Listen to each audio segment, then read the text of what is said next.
Welcome to the Mobile Home Park Mastery Podcast, where you will learn how to identify, evaluate, negotiate, perform due diligence on, finance, turn around, and operate mobile home parks. And now, here is your host, the fifth largest mobile home park owner in the United States, Frank Rolfe.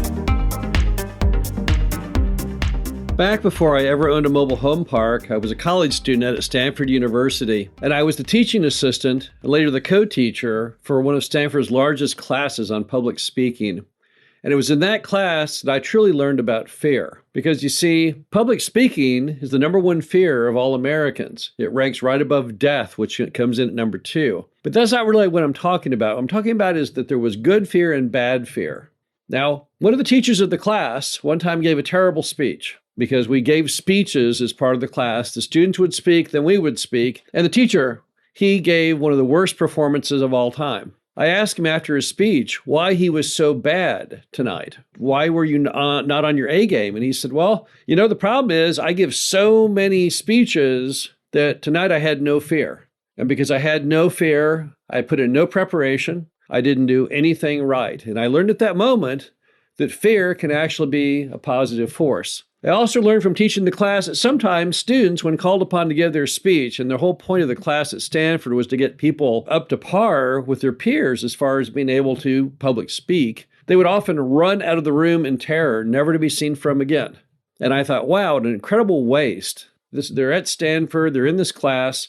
The whole point of the class is to learn to be a better speaker, and they've blown the opportunity because the fear took hold of them and made them miss out on the opportunity.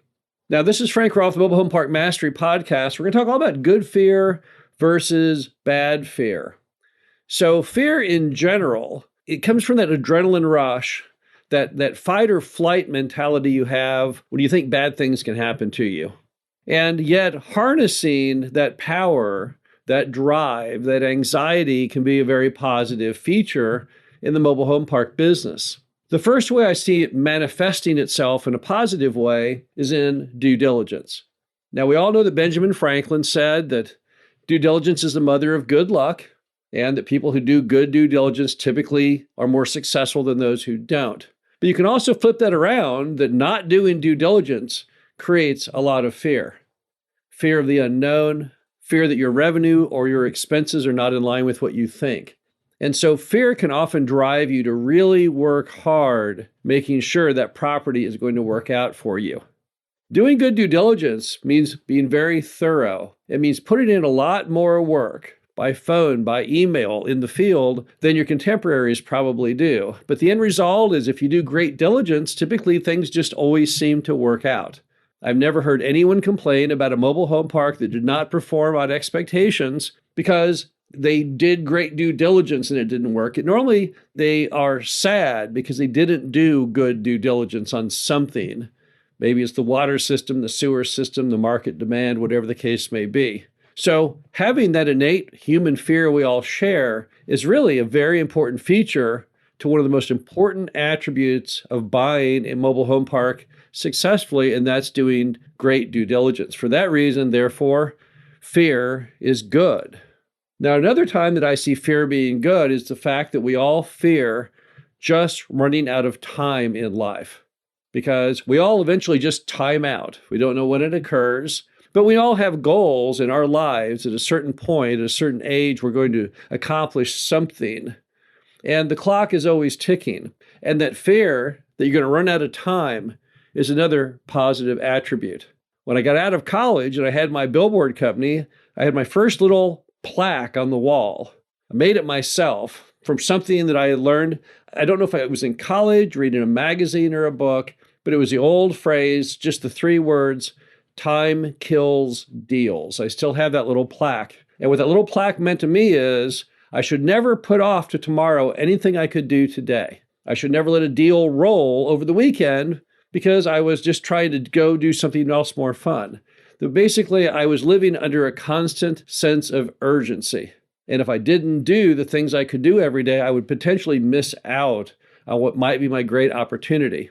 So once again, fear is a positive force because it is fear that creates that sense of urgency, that desire to get things done, to not procrastinate. So once again, fear can be a positive force. Another way I see fear being positive with mobile home parks is that your fear of failure will constantly get you to mitigate risk.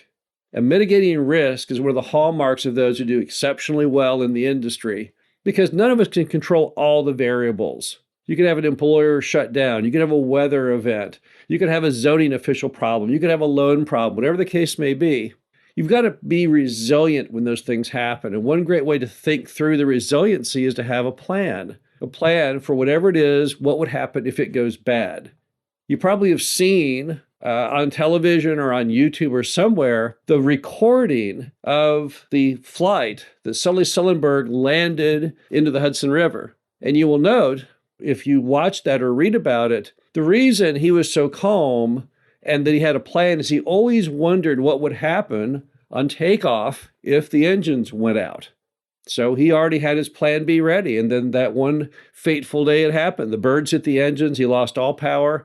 But he'd already thought through his plan B. He knew immediately what to do. He didn't lose a second thinking about it. Oh gosh, what's the plan? He already had that plan.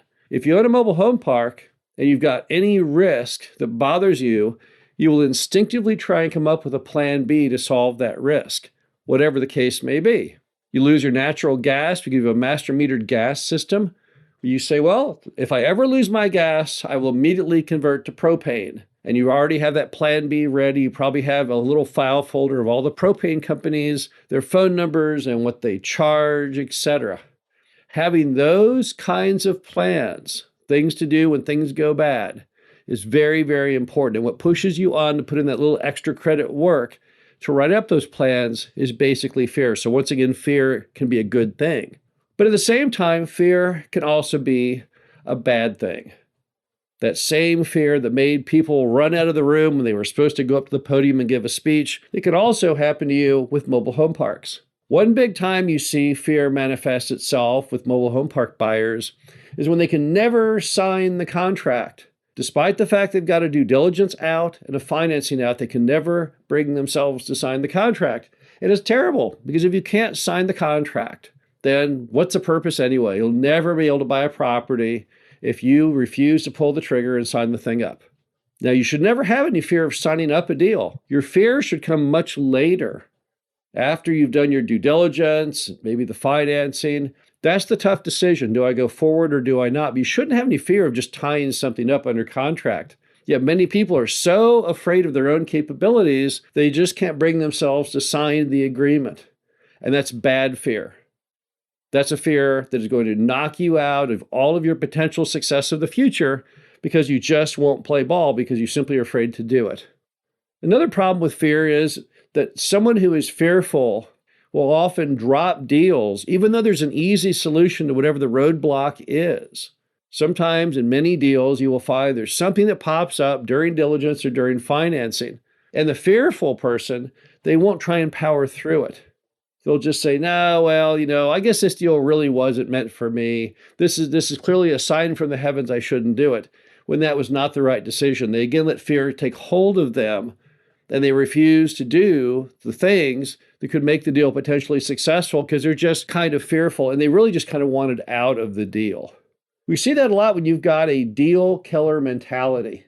You just can't ever seem to find the perfect deal. But the reason is not that it doesn't exist or not that the deal wasn't nearly good enough. That's the way you subconsciously never have to exercise your conquer of fear. I used to have a banker back when I had my billboard company named Glenn. And Glenn was a nice guy, but I always felt kind of sorry for Glenn because whenever you talk to Glenn, all of his stories revolved around one issue, a Corvette. He always wanted a classic Corvette. And if you ever met Glenn back in the 80s, and no matter what you talked about, he would steer the conversation back to Corvettes. And he would tell you, yeah, I saw this Corvette along a highway out in the country, just sitting there. It said for sale on it. I thought, oh my gosh, this could be it. And I went to the farmer's house and I knocked on the door and he said, sure, let's go down and look at it. And then you'd say, oh, wow, Glenn, that's great. So congratulations on buying the Corvette. It always would then go, no, I didn't buy it. I thought there might be some imperceptible rust back on the quarter panel, or it didn't have the exact engine I wanted. But the truth was, Glenn was just afraid to buy the Corvette. I don't know if it was a financial issue or possibly his spouse would have been mad at him. Not really sure what it was. But he always had a story about a Corvette that he never bought. And he probably never bought a Corvette ever. And it was kind of sad. It was the one thing he wanted in life. And decade after decade, he never got the Corvette. So you don't want that to be the case with you as the buyer. So the bottom line to it all is fear can be a good element or a bad element to your mobile home park buying career. It just depends on how you use it.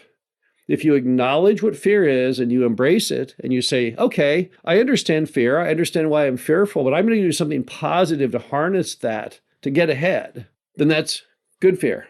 But if the fear takes hold in you and makes it where you can't actually do anything, you're so frozen with fear, then fear can be bad. It's up to you. It's your choice. This is Frank Rolfe, the Mobile Home Park Mastery Podcast. Hope you enjoyed this. Talk to you again soon. Thank you for listening to the Mobile Home Park Mastery Podcast. Be sure to visit us at mhpmastery.com to subscribe to the show, read our show transcriptions, and access all of our great information on mobile home park investing.